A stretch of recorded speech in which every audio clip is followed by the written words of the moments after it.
Hello, everyone. Welcome back to Just Another Esports podcast. Once again, you're joined by me, your host, Nicholas Shady Bacon, and my co host, Mr. Kevin Hubers. This past weekend, we wrapped up week 2 of stage 3. We had a variety of upsets here or there, some inconsistent performances, and we'll kind of delve into those as we go over the matches that we did see. And then, obviously, this weekend, we have week 3 of stage 3, and that will round out the group play portion of stage 3, and then the week after that we'll have the stage 3 major. So going into this past week of matches with stage 2 to kick it off, we saw the likes of the London Royal Ravens going up against the New York Subliners on Thursday, and this was a bit of an upset to kind of kick it off. We saw London take New York to a game 5 and actually beat them in a game 5, something very impressive from London, since we know that they're kind of a bit of choke artists when it does come to that game 5. And when the series go later, they usually end up losing them in the end. But that was not the case this time around. And I know we both thought New York was going to take this.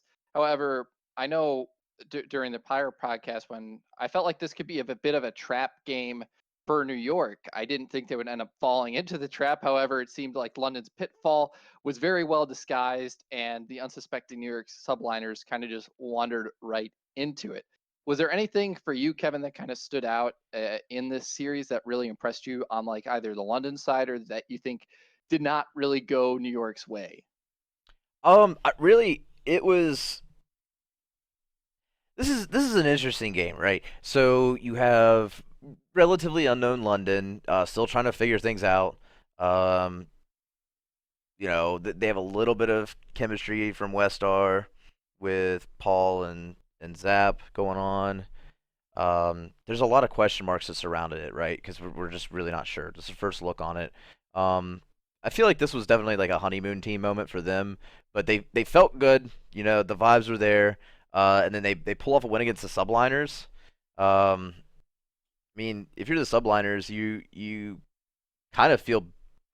I don't know if you feel bad about this one, honestly. It was a close game.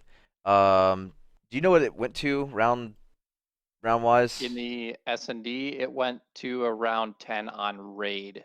They Right. closed it out 6-4 on raid S&D. But the surprising thing with London was both of their matches this week went to a game 5, and the two teams that they fought were the New York Subliners, who just beat the Atlanta FaZe, Yep. and their other opponent was the Atlanta FaZe. And so I guess this could be maybe somewhat of a transition into a conversation about Atlanta FaZe, who, I mean, they go to a game 5 here up against the London Royal Ravens this weekend. They end up clutching up in the end and winning it, so Right. that they were then 1-1 overall. And then later on or earlier on, uh, I guess earlier on, they played the LA Thieves, and that also went to a game 5. So every single one of Atlanta's series so far in stage 3 have gone to a game 5. And we can either say that's kind of to the level of their group and their opponents. But I mean, prior to kind of, I guess, this weekend, no one was really looking at this London Royal Ravens team and being like, oh, yeah, they can actually kind of put up a fight. But I mean, they ended up beating the New York Subliners, and they went all the way to a game 5 up against the Atlanta FaZe. And this kind of starts to make the group relatively interesting, at least for kind of the middle of it. I mean, you have LA Thieves; they're at 3-1 after their victory over Chicago, which we'll delve on to later. But then you have Chicago that's 2-1, Atlanta FaZe that are 2-1, New York Subliners who are 2-1. Chicago plays both of them coming up this weekend, and then down at the bottom, you obviously have Seattle Surge. They're 0-3, and we'll kind of talk about some of the things happening with them. And then you have the London Royal Ravens that are 1-3 now. And so the group gets very interesting. But I guess my question for you is kind of where do you really put London, New York, and maybe Atlanta after this weekend of matches? New York, London, and Atlanta. New York, probably still around the same. I don't feel like. I mean, yeah, you take an L to London. That's doesn't feel great, but I mean they showed up against Seattle, and I mean, I don't think anything happened to them. London, I don't know. I don't know if they've still got like a breath of life. I don't know if it was just Atlanta just trying to get maps in or what have you. Um, I mean, I guess the transition to Atlanta, I also definitely don't feel like Atlanta goes anywhere in my mind either. They're still the number one team. They're 18-3 right now. Just because they've gotten some losses just means that like gods do bleed. That's all it really means in my mind. So, Yeah, um, so London taking them to a map 5, yeah, it's and taking the subliners. Maybe they get a step up. Maybe they're gonna be contending for that eighth playoff spot. It's not too late yet. We did discount him in the last podcast, but it's starting yeah, to still feel like it's too late. Like that's still a loss against Atlanta. You're 1-3. I mean, like I've seen this plenty of times as a Browns fan. Sometimes you just got to know when to pull the plug. So yeah. Right now, London's in 12th in the overall standings at 40 points, and then each place above them it just goes up by 10. Seattle's at 50, Paris is at 60, Florida's at 70, and then LA Grills are at 80. And then between 7 and 8, it's a 40-point gap up to Minnesota, who's at 120. So uh, they're 40 points behind eighth, but with that kind of bomb of the barrel, as long as you're kind of you can make like a halfway decent run in the majors and kind of pull up or close the gap, I guess, a little in that lower area. But yeah, London was definitely a big surprise this weekend. Whether it was just like New York really underestimating them, or maybe London just had a really good day. That was probably one of the biggest surprises for me, I think, of this past weekend of matches. But moving on from that, we saw our second best of five, or our second game 5 of Thursday, and it was the Atlanta FaZe up against the LA Thieves. Here, Atlanta, they were able to clutch it up in the end in that game 5 up against the Thieves, but Thieves, I think it's finally time for me to kind of give them the credit. They're 3-1 in the group, so they're currently first place in the group. They've played Atlanta, they've played Chicago, and then can't remember the other. I believe they played London was their other opponent. So they still, and then they beat Seattle. So the only team they haven't played so far is New York. Those matches have always been pretty darn competitive. So that's going to be kind of their buy-in for that first place seed. And if they get first place in this group, that's going to really help them kind of bridge the gap and potentially break into that top 4 because I mean Chicago and New York, they're now tied at 160 points apiece, and they're the two teams that are directly ahead of LA Thieves, and so they're in the same group, and they can get out in first seed. That's really going to help them bridge the gap and move up in the standings to potentially get a better seeding come champs time. But you were always, I guess coming into this, you were relatively confident in this LA Thieves roster that they would put up decent performances. And so I kind of want to touch on what you saw in potentially this LA Thieves roster, because I mean, we talked about kind of Kenny's transition into the ARL. He's done really well there. And then obviously we had Draza come in to the roster just kind of I mean before. that was like the catalyst. I know it sucks that um the Thieves lost to Atlanta. That was hard.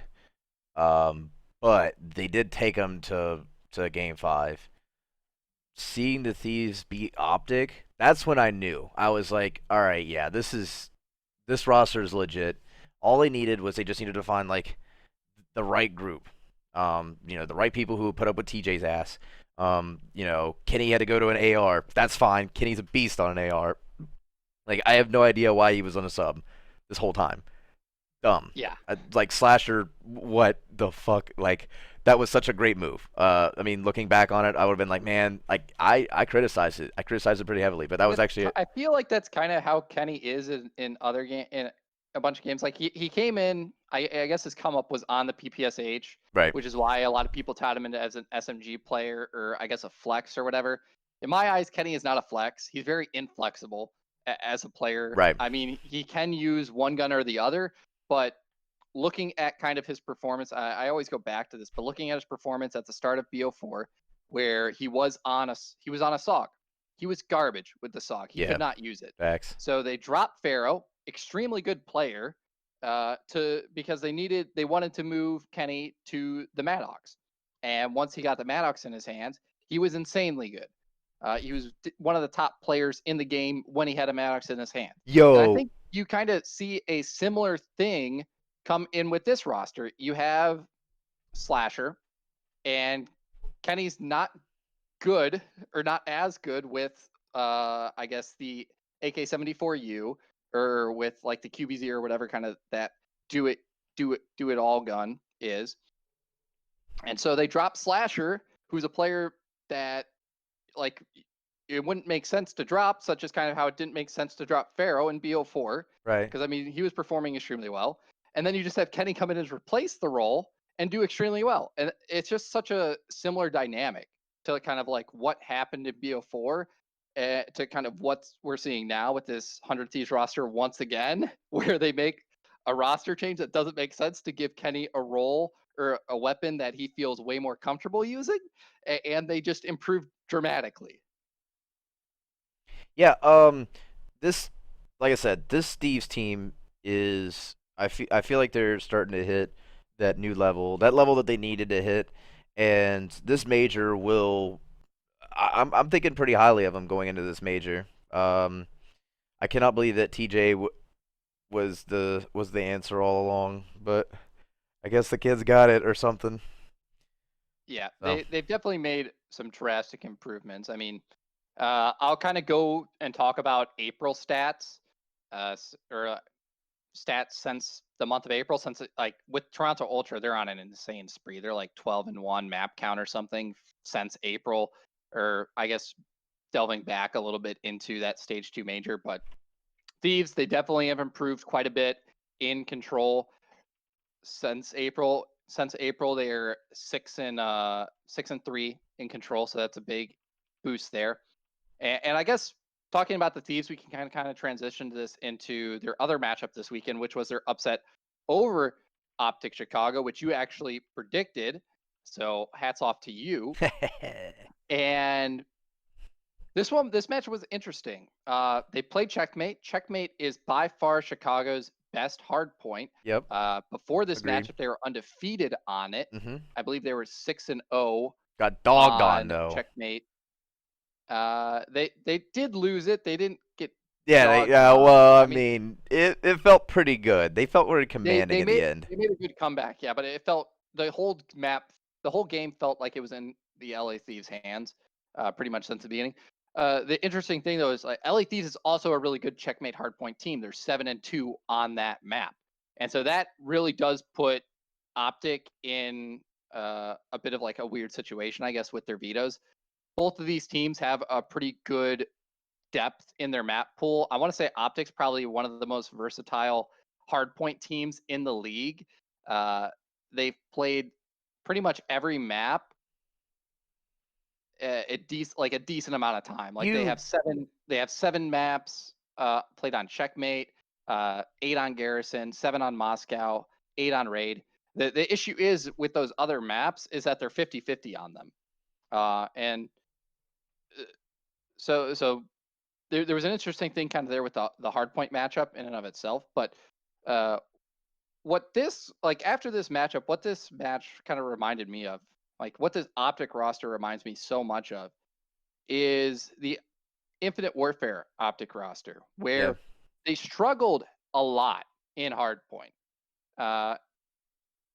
And honestly, I feel that kind of resemblance with this iteration. I honestly feel way more comfortable in Optic's 2, 3, and 5 game modes than I do in their hardpoints.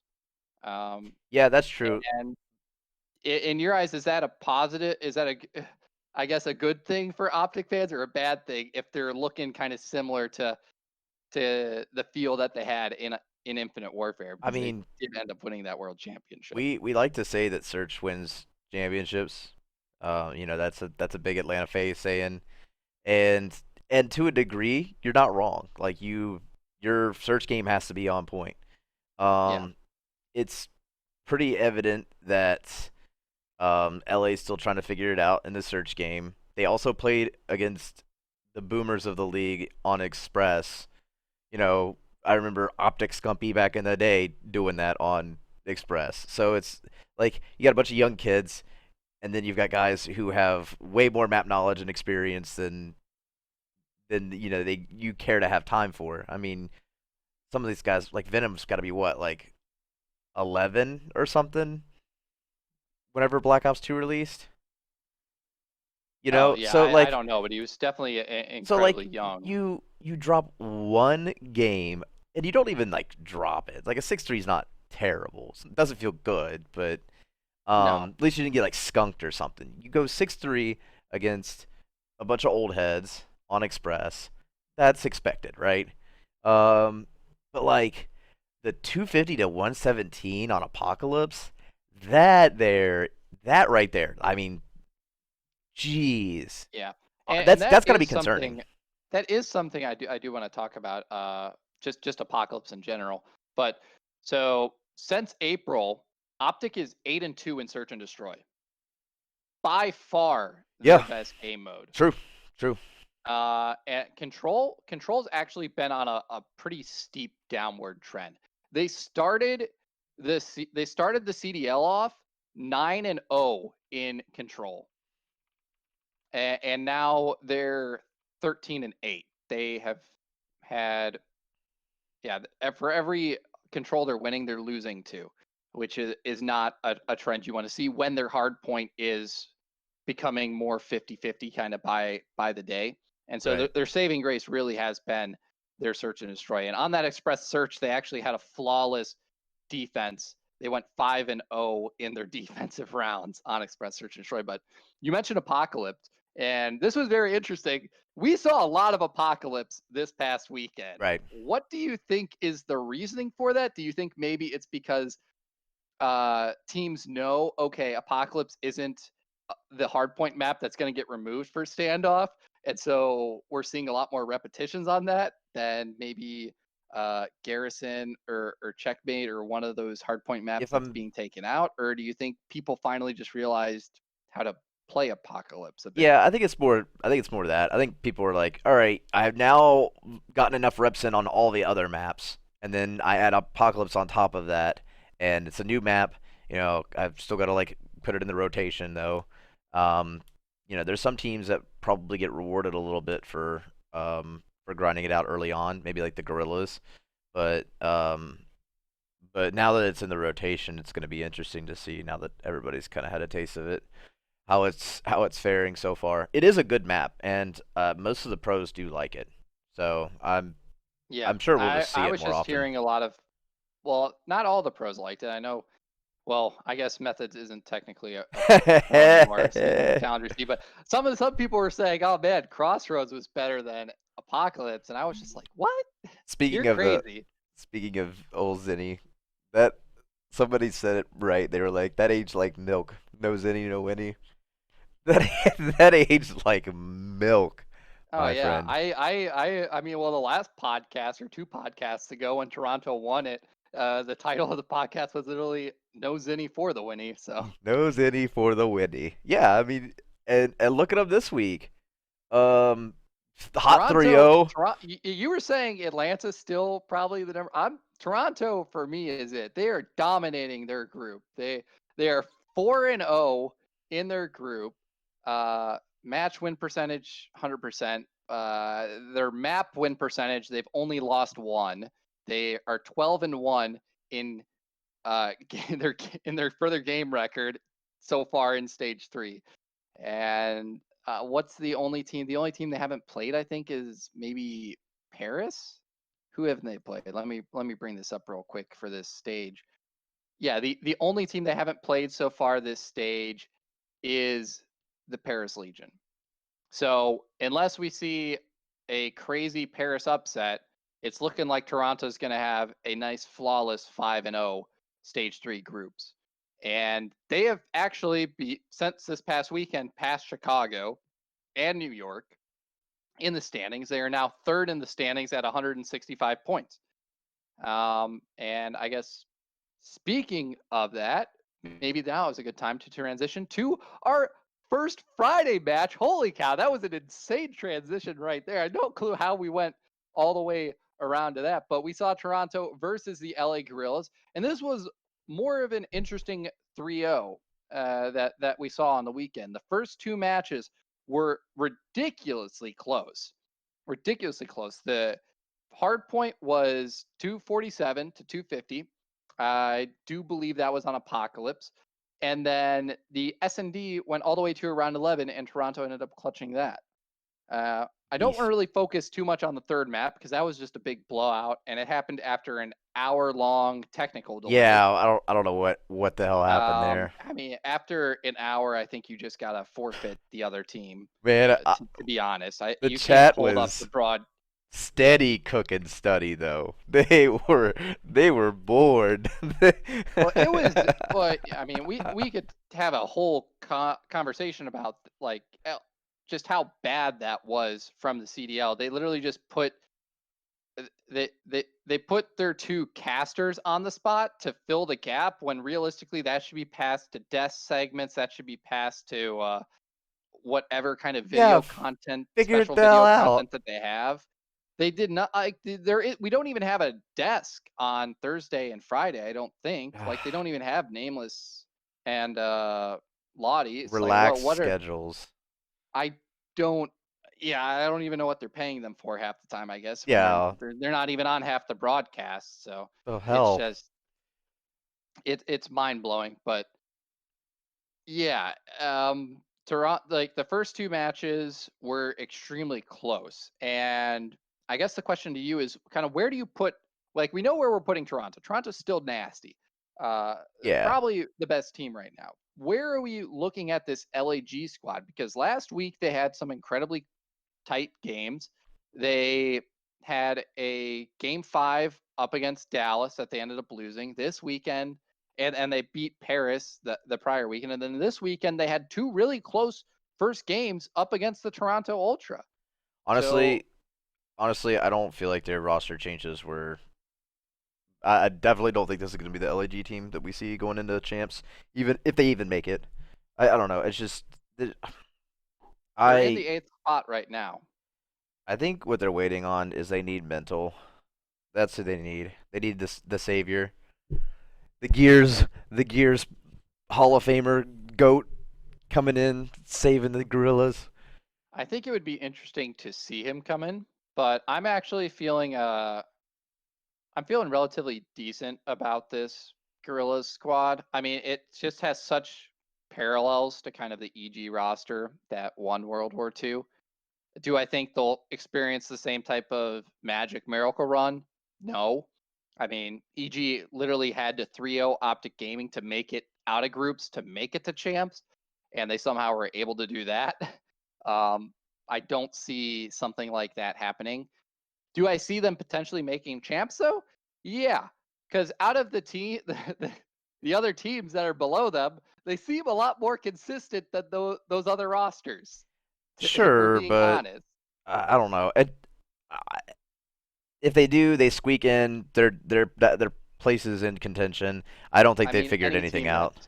any team that's making in the 8th place spot is squeaking in since they're all so tightly contested. But I would say they probably have better chances than some of these rosters, at least based on kind of their performances throughout the weeks or throughout stage 3 at least. But yeah, that was a interesting matchup. Toronto's still disgusting. LAG's not looking too bad, I guess, in that loss. But we move on to our second Friday matchup, and we saw the likes of the Paris Legion up against the Minnesota Rocker.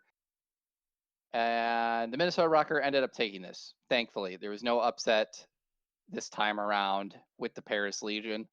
This was kind of relatively cut and dry, I would say. I don't think there's really too much to talk about here in this matchup unless you have anything that stood out to you.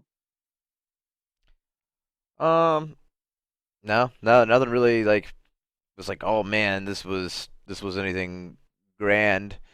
Um, I'm fine to skip this one, honestly. Yeah, relatively uneventful matchup. But that was the coin's first incorrect pick of the weekend.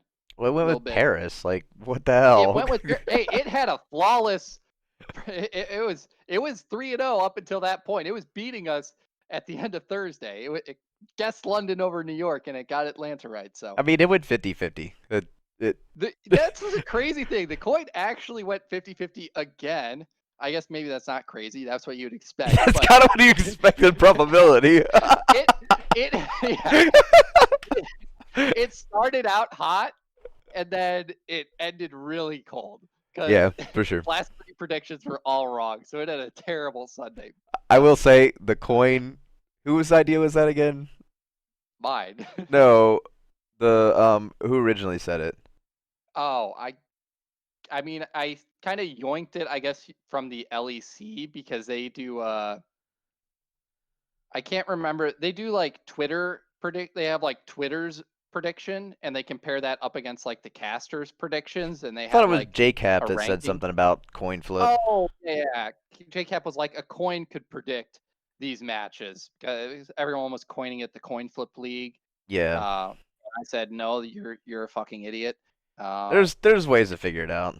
yeah, I mean, you got 80% on the week, so I would say you're you're doing better than the coin. We're we're And we're I both called doing some better tough than the ones coin. too. Like, I mean, I called the Paris Florida one. Yeah, you Like, called the Paris Florida that was nuts. matchup. You called the LA Thieves Optic one. Yeah. So I mean, I hats off did. to you. We Those were did. both. We did Those were call it. your kind of crazy picks. We both did call 2-3 Dallas. So we knew that it was going to be a close one. That's kind of nuts. Yeah, that is pretty nuts. Which I guess that transitions.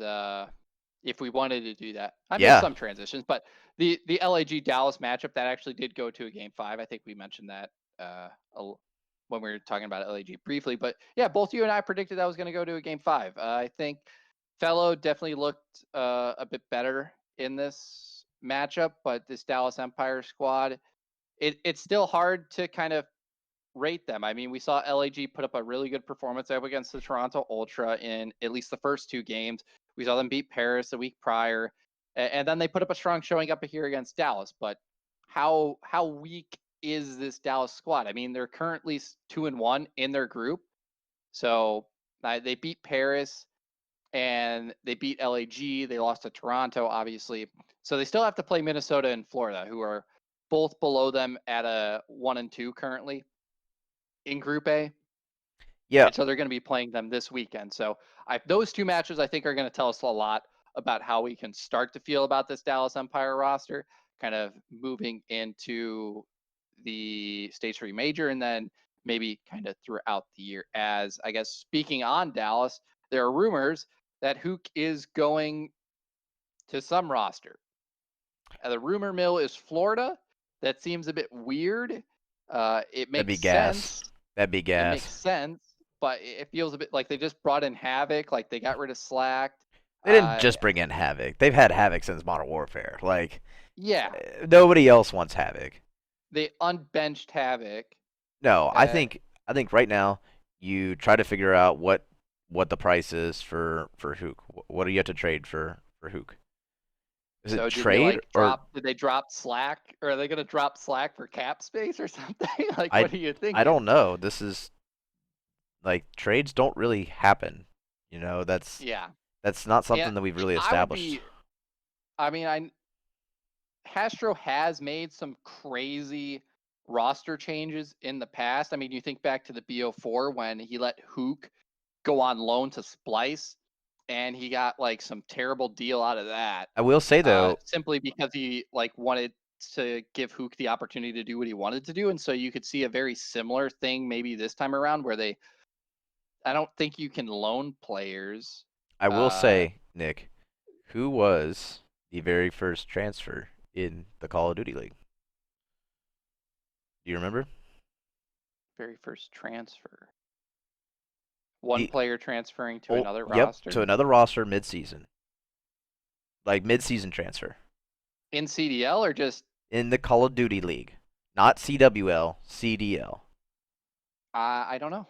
I can't remember. Pristini Oh went yeah, you're right. went from It was Florida Florida to to Chicago. Chicago. So if there's anybody that's already gotten their feet wet with this, I mean, it is Florida. You know, Yeah, and you know how much Tommy Ogre likes them Halo boys. I, I mean, not to mention Hook's gross, and that would be Yeah, such like a, oh my God, be a really good.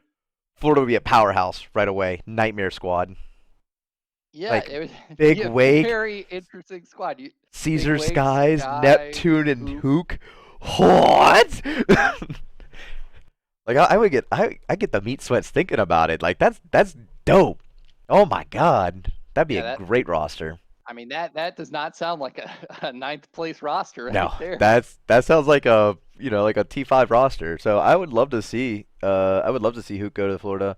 I'm hoping that Dallas is happy with a 3-2 win over the Gorillas with Fellow versus what they would have gotten with Hook.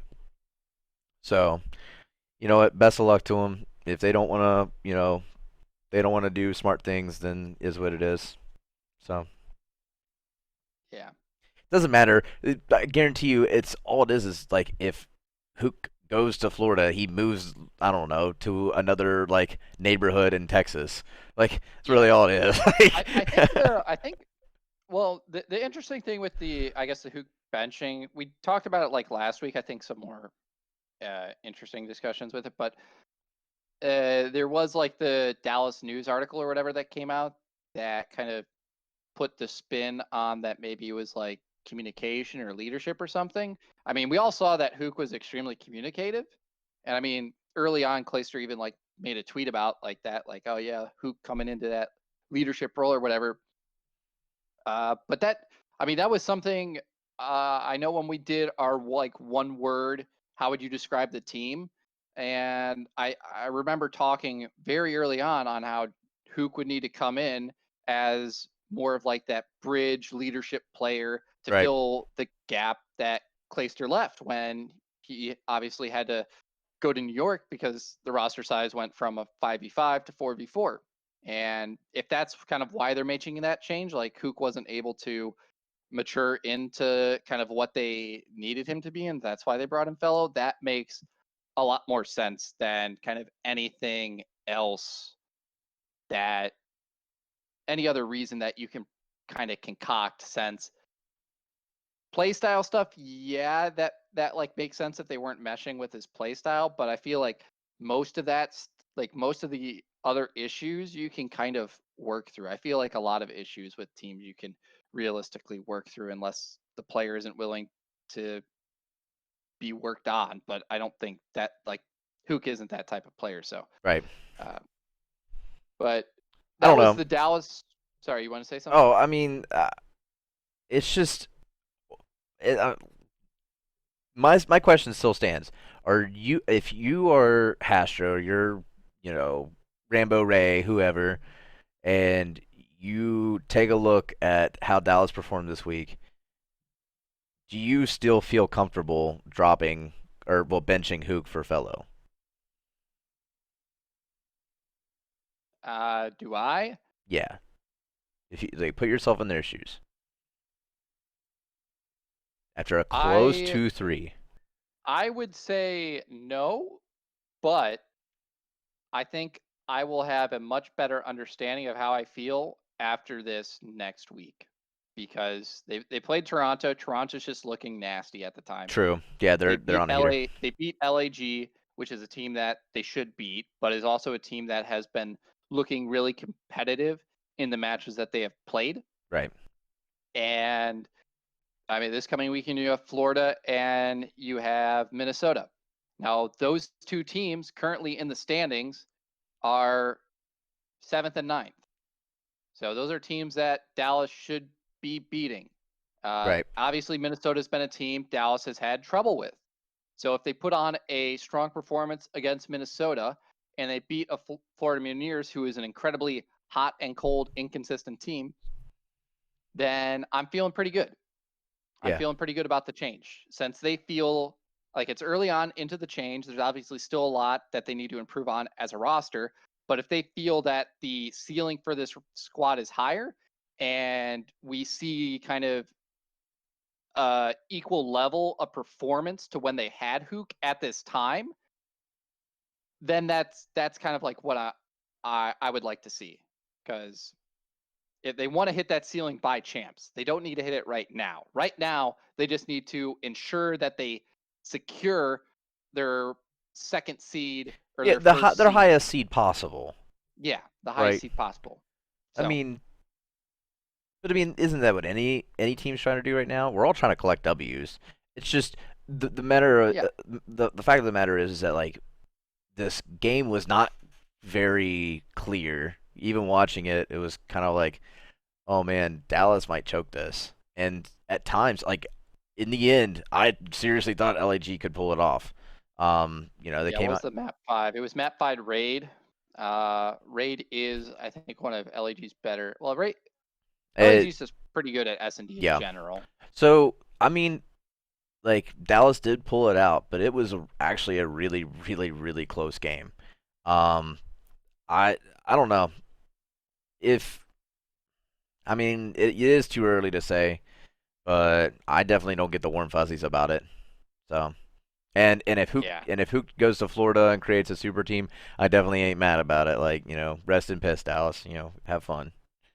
yeah. So That gets really scary sure, really yeah, quick. MVP caliber player. Honestly, like in the beginning of the season, he was dominant. And you get him with another team, he's gonna be out for blood. I'd I'd be pissing myself if I was Dallas right now. Yeah. I I wouldn't want to get think rid of him. I think people probably need to focus less on Fellow. Like I'm not putting any pressure on Fellow. Honestly, I'm putting pressure on Illy Yeah, because Illy, he for is sure. more so the reason that this roster change came about. Yeah, Him not wanting to run an AR or them not thinking he's good enough on the AR and needing to put him on a sub is like I think one of the driving forces for kind of this change. And so for me, I all my attention and focus is on not Shotzi, is on Illy, yep. and not Fellow. So No, I think, Shotzi's doing his thing. yeah, He's he's head down, nose to the grindstone. He's got the bomb. He's on the hill. Like he's getting the spawns. He's getting the trophies down, shooting out the trophies. Like he's the guy, right? Um, you know, kills might not reflect it as much, but he's decent enough to weasel his way around the map. Krim, I mean, uh, I don't know. Can you drop the goat? Can you bench the goat? no. No, absolutely not. Like that would be game over. Because if anybody's gonna figure this out, it's gonna be Krim. And I hate to say it, but I mean he did it last year, and I had no faith in him. I mean, he Um, had some help. He had he Clay def. there, Oh yeah, obviously. Clay's definitely one of those guys that I mean I will never discount him. Like the subliners, they're still a nasty team, and don't get me wrong, Dallas is still a nasty team. It's just when you take a look at, you know, should I have dropped Illy or should I have dropped Hook and then brought somebody in accordingly? Yeah, Then I don't know. I feel like Illy was the one to drop. bench, but yeah, Well, bench, yeah, but I don't know if you bring on Fellow then. Don't get me wrong, Fellow's gross. But is that the yeah. answer? You know, Yeah, no, it would require, I think, a lot of analysis on what they could have, should have done, but that conversation would honestly take days, yeah, as true. I imagine the decision for them to bench Hook took multiple days, if not weeks. But speaking of where Hook potentially might go in being Florida, our Sunday match, jumping around a bit, but Yeah. the Sunday matchup, we saw Paris Legion up against Florida Mutineers. Me and the coin thought Florida was going to take this in Florida fashion, though, as you described last week. And it's on par with them to just lose to the Paris Legion here after picking up a W or something. But I yeah, called it down to the map. The map. I said 3-1 Paris. I was like, this It is was a 3-1 th- Paris. this is what a classic Florida fuck up. They're gonna play the hard points terribly. They're gonna not know what the hell they're doing in the respawn. Paris is gonna want to try and like, you know, prove that their roster change meant something, and this would be the game to like go really hard. Comparison to like Minnesota or Florida. I think I'd rather be like, all right, I could pull one out. Let's do Florida. Yeah. So So Florida lose 3-1 to the Paris Legion. Havoc has obviously not solved any of their no, issues. And so probably I'm thinking he's just going to be a more uh, easygoing placeholder for when they actually get the player that they want to bring in, potentially Hook. yeah, Because they're just too inconsistent. They're way too inconsistent as a roster. On a hot day, they could potentially be number one team in the league, but that's like 10% of the time. Maybe not even that. Maybe it's like 5% of the time. And the other 95% of the time, they're just losing to teams that they probably shouldn't be losing to. And yeah, Havoc has not been an improvement in kind of any shape, really. Maybe outside of vibes or something internally with the team. But I don't know. yeah, this Florida squad has not really changed much at all. But going back, I think we already talked about briefly kind of the London Atlanta one. Atlanta etched that out in the end there. I know we said Paris, Minnesota. Minnesota won that relatively comfortably. LAG Dallas, we talked on that. Dallas won that 3-2. Saturday, one we haven't talked about yet was New York versus the Seattle Surge. This was a really swift O for New York over the Surge. It was a nice 3-0. And this was kind of a big rebound after New York's kind of early loss in game 5 to the London Royal Ravens on Thursday. So good bounce back from New York. That's kind of what we're more so expecting.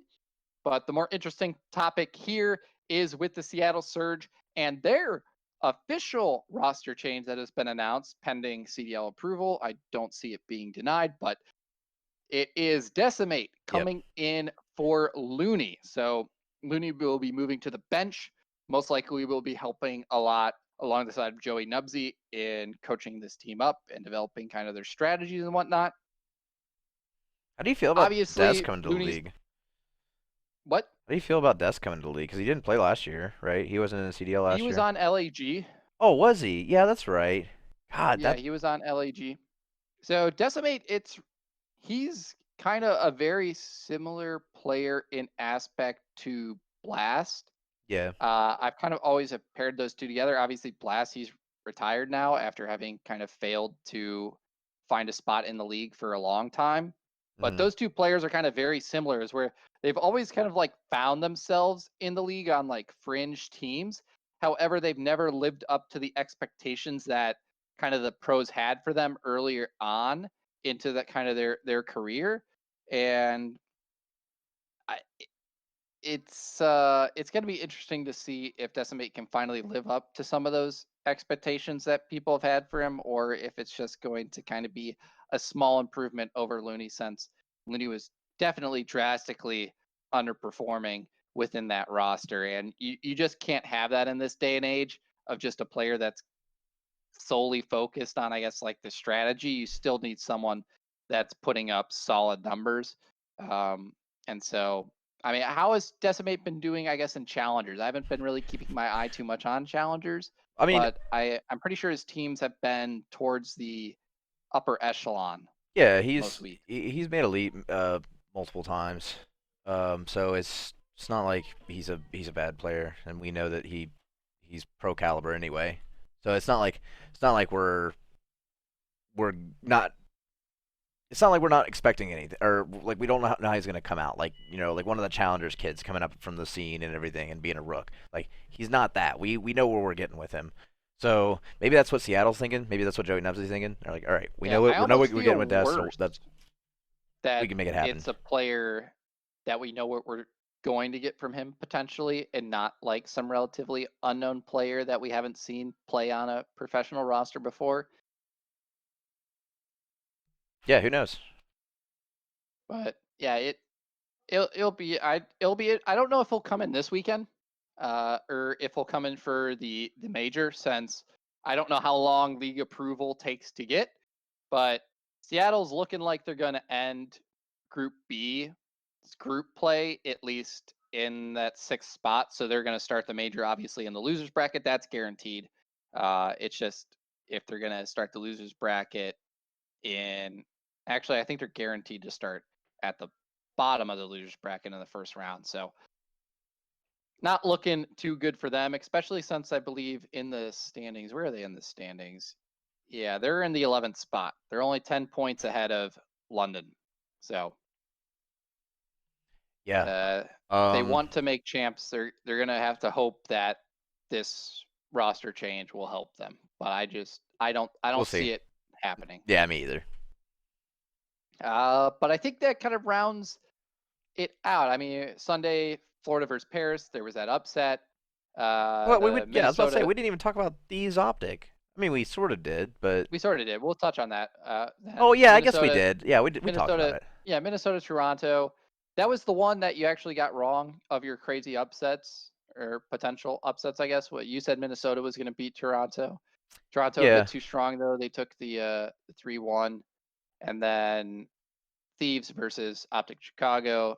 Thieves ended up taking that 3-1 over Chicago. You ended the week 8 out of 10 for your picks. I was 7 out of 10. gang. Coin 50-50. Not too shabby there, Not too Coin. shabby there, coin. Guess to be expected, but It's like uh, you ever played Cards Against Humanity? yes. So there's a rule in there called Rando Calrissian. You just pull a random card from the box and throw it in the pile, and you can judge it just like anything else. It's really funny seeing whenever the random card wins. It's like how does that make you feel? You just lost to a random card in the box.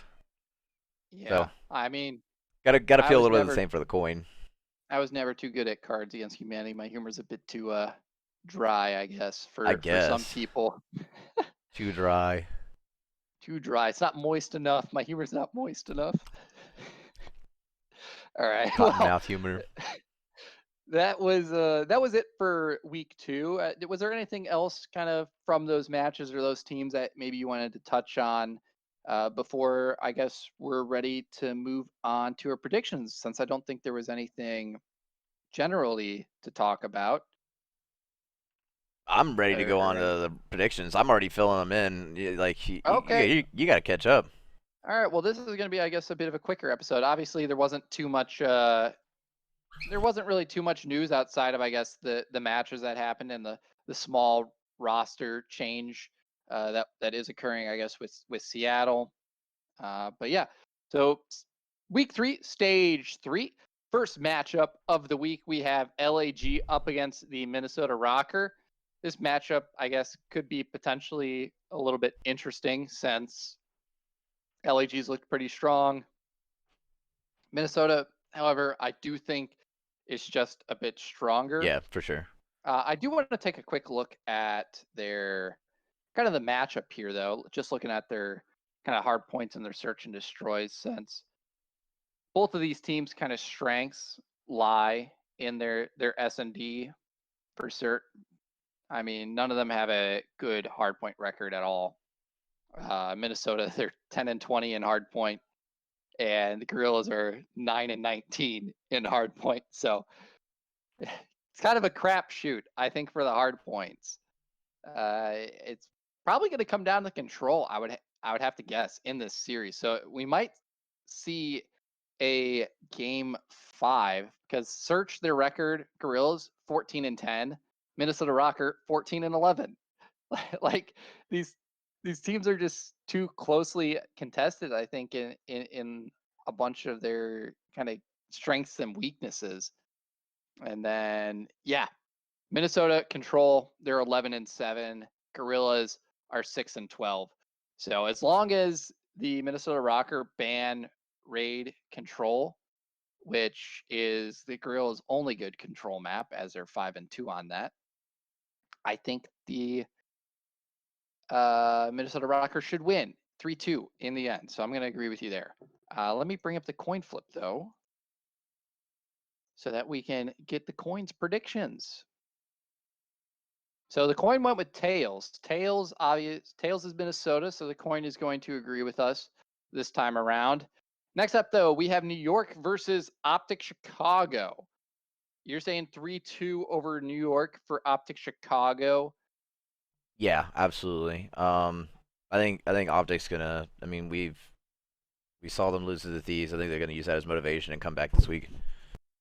Yeah, we say that. We say that. However, this Chicago roster is feeling kind of very middle of the packish to me currently.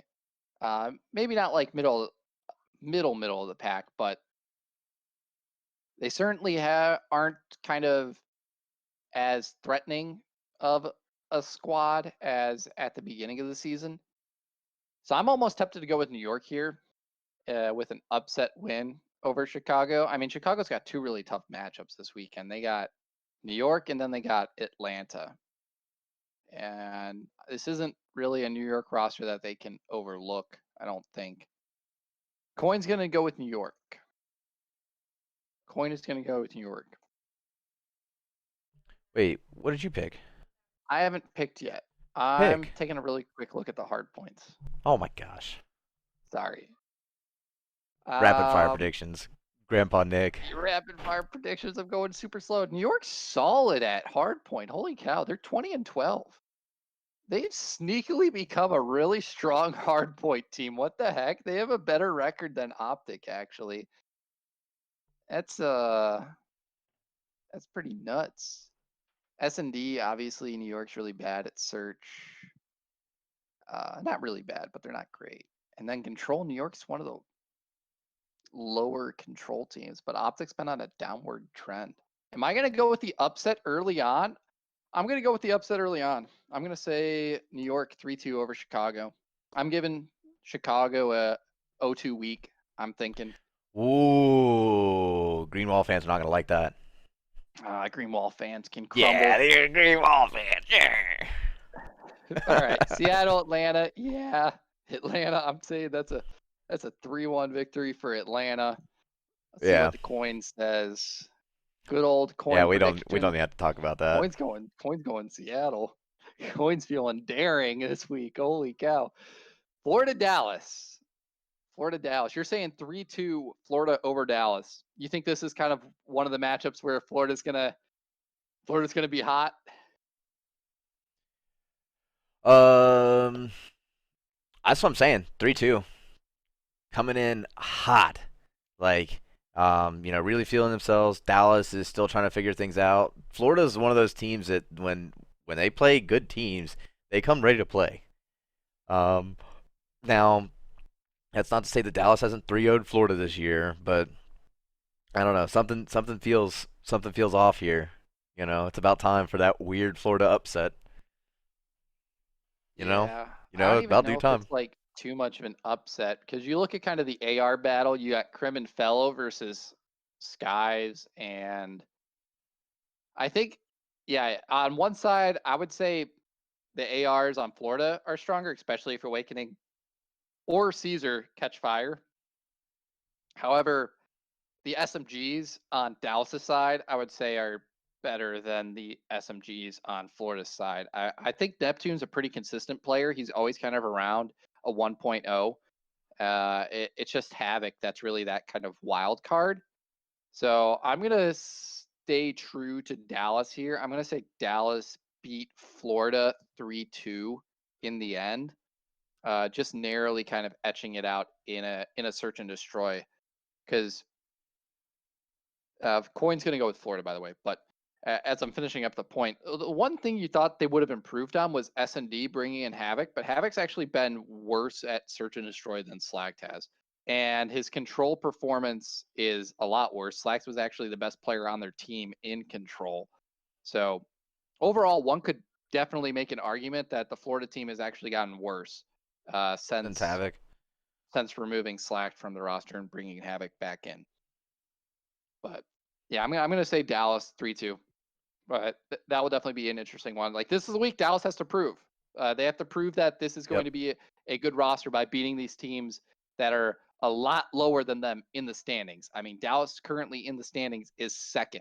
Right. Florida is eighth, and Minnesota is seventh. Like, they need to beat these teams. Sunday, Toronto versus Paris. Yeah, please, no crazy upset. Let's go. Toronto 3-0 over Paris. The coin going daring, going St. Paris. Oh, Paris. Coin is on a fucking Coin burner this week. Holy Coin cow. loves Paris. Coin is going with all of the upsets this week. Holy, like, outside of the first matchup's like 50-50. I think, like, Minnesota LEG, that one could be pretty close. But they chose New York over Chicago, which people could say is an upset. They are going Seattle over Atlanta, which is definitely an upset. Paris over Toronto, which is the biggest upset you could like say at this point. And then Florida over Dallas, which that one is also like a contested series. Man, coin's on one this week, though. All right. Next one, though, Saturday matchup. It's going to be New York versus the Atlanta Thieves, or the LA Thieves. What the hell is going on?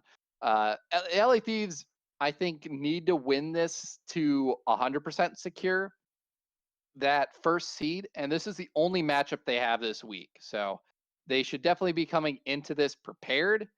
However, New York played Chicago on Thursday, so they're not, like, I guess, cold, one could say, since they, but like, it's a 2-day separation. I don't know. COD pros are like weird about about if they're hot or cold based on like when they've played certain matches. But you're going LA Thieves over New York. Yep. I think that's reasonable. I'm actually gonna give. Do I really go New York twice this week in upsets? That'd be crazy, wouldn't it? Oh, yeah, it would. I don't think I'm gonna do it. I'm gonna say this is so dumb. No way New York beats Chicago and New York plays two. No way New York beats Chicago and LA Thieves. That just Yeah. And what feels worse is I really do think that they're not going to win either of them. So, and it's going to be close. Like, don't get me wrong. Like, these could go either way. These are very hot takes. I'm just but thinking about all. Well, like, New York, the past time they lost a really close series to the LA Thieves, like the first time, all the way back in like the first groups. But the last time they played them, did it go game 5 or did New York kind of just stomp them? I want to check that out because I think it was a pretty contested series. And yeah, so let's see. It at least went to a game 4. Yeah, it did go to a game 5. Yeah, dude, it's difficult. It's very difficult to say because Thieves, they've looked good. Man, dude, I can't doubt Thieves. Like, I can't stop. I can't keep on doubting Thieves. you can't. Right? You can't. I You can't. got to believe in the LA Thieves. I gotta believe in them so they fail. All right, What? I'm changing my mind. I'll give it to the Thieves. Thieves, yeah. The cute video with Venom taking the tape off of his hoodie to find his name. It sucked me in, man. Made me a sucker for the Thieves. Hey man, Okay. they're the new kids on the block. Yeah. Well, I hope they're not kids. Kylo Ken might murder them. You know. Oh He's got that no, Skywalker blood he's in that him. he's that wannabe Anakin. He's got that Skywalker blood in him. All right. All right, Saturday. Last matchup. We got LAG up against the Florida Mutineers. You had Florida beating Dallas just the other day.